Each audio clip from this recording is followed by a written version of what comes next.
In the beginning was the Word, and the Word was with God. The Word was God. We now know that that Word is what we have come to know as the second person in the Trinity, Jesus, the Son of God. He was there from the beginning. In fact, John proclaims that all things came into being through him, and nothing exists apart from him. So, ang ganda na sinabi ng isang church father, and he says one of the heroes, one of the champions during the Nicene Council. But he said that Jesus was the agent, the active agent during the creation. And of course, we all know the fall and creation was subjected to futility.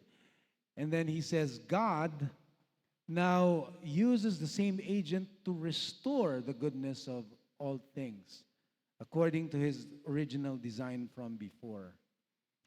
And that's Jesus, right? He made the world through him. He will restore the world through him as well. He's the light that shines in the darkness. Because the world received the light of God. He said, let there be light, right? And then, again, because of the fall, darkness returned and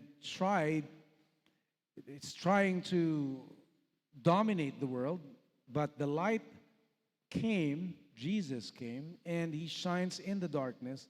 And the darkness does not overpower it. Now, there's this line in this what is called the prologue of the Gospel of John in chapter 1, where it says that everything is made through Jesus, right? And nothing exists apart from him. In Psalm 2, we read earlier, God says to his Son, I've given you the whole world, the nations, as your inheritance. So it's Jesus' property.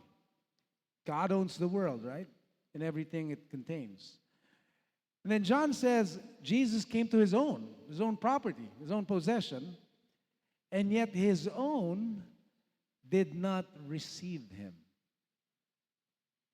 Did not receive him. The rightful ruler and owner of the earth was not welcome in his own earth. But, John says, as many as received him, to them he gave the right to become or to be called children of God. And this is one of the most misunderstood verses in the Bible because we wrongly jump into a conclusion based on this one verse. At sinasabi natin, kita mo, ang konti lang ng naniniwala sa Diyos. Marami ang hindi naniniwala, marami ang nagre-reject sa Kanya. And they support that with verses like what Jesus said, narrow is the road that leads to life, and few take that road. And broad is the way to destruction, and many are they who walk that road. Kaya ang tingin ng mga tao, sadly, mga Kristiyano, ang view nila, defeatist. Ibig sabihin, yung resigned na sila sa maling paniniwala na ganun talaga Marami ang mapapahamak at kukunti lang ang maliligtas at makakakilala sa Panginoon. Well, look at it this way. When Jesus said that was the case 2,000 years ago. Kaya nga siya bumalik, kaya nga siya pumunta dito sa lupa, nagkatawang tao. Para Para ipakilala ang Diyos. Dahil maraming hindi nakakakilala sa Kanya. Nagpadala siya ng mga propeta noon, pero hindi nila naipakilala ang Panginoon, ang Diyos Ama, ng lubusan. Kaya siya, di ba, the final word, you know, God, ano yan, sabi ng kanta? Some have failed to understand Him. So God sent His final word. You know, no one has ever seen God, but the Son of God, the only begotten, who is in His bosom, only He has explained Him. And that's His purpose. Para mabago yung status quo. Para mabago yung statement ni John na hindi siya tinanggap ng karamihan. Kaya ngayon, after 2,000 years, ang dami na, billion na ang tumatanggap sa Kanya. And I'm not just talking about Christians. I'm talking about people who don't know that they are Christian, in that they follow Christ, but they don't necessarily have the same tradition as we. They know how to love, which is the nature of God, even if they don't know His name or the name we call Him by. They know Him in a way that, like maybe from afar, but they know Him from the inside, because like John says, Jesus is the light who came into the darkness and enlightens every man. Bawat isang tao. Sa kanyang pamamaraan, katulad nga ng sinabi ko, hindi siya limitado dun sa mga taong nakatira sa mga bansa na nagbabawal sa relihiyon ng Christianity. Hindi siya nababahala doon, hindi siya nahahadlangan nun. Because He continues to be the light that enlightens every man. Atheists, He enlightens. The ignorant, He enlightens. Not just the wise, not just the Christians. And again, by saying that, I'm not saying that we should not preach Christianity. Thankful for our tradition, and I hope everyone comes to know Christ through our tradition, which is why we're here, to spread the gospel. But God is not limited. He's not limited, He's not intimidated, but He's patient, not willing that any perish, but that all would know Him.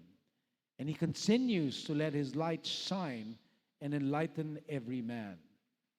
Parang ganito yan yung parable of the two sons, right?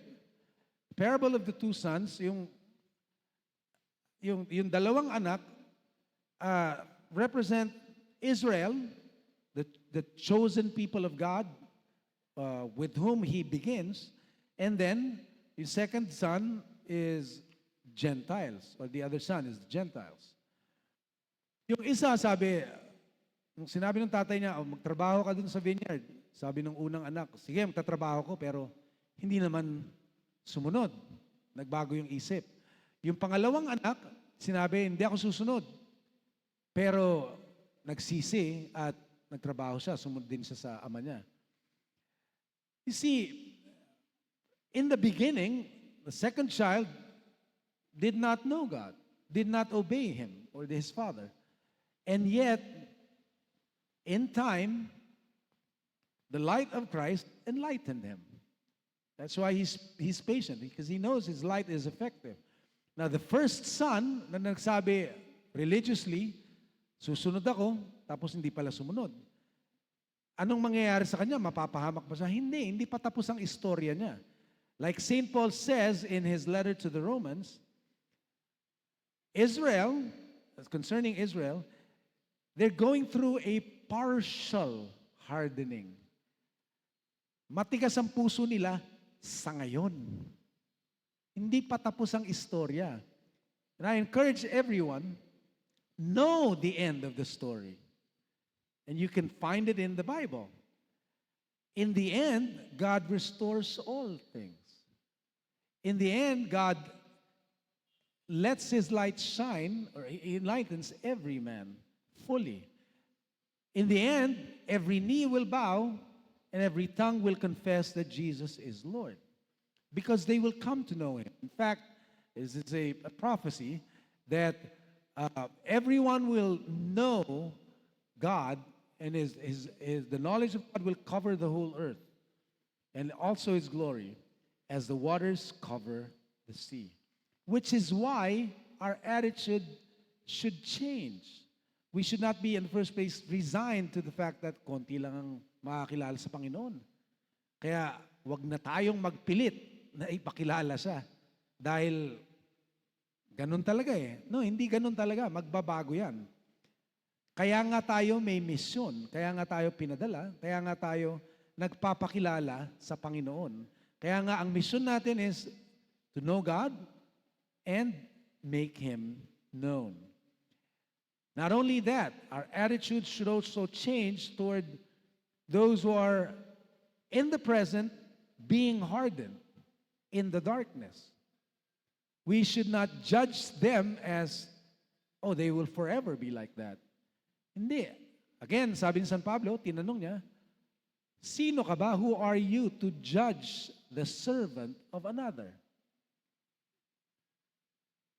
They are Christ's servant, and He can make them stand.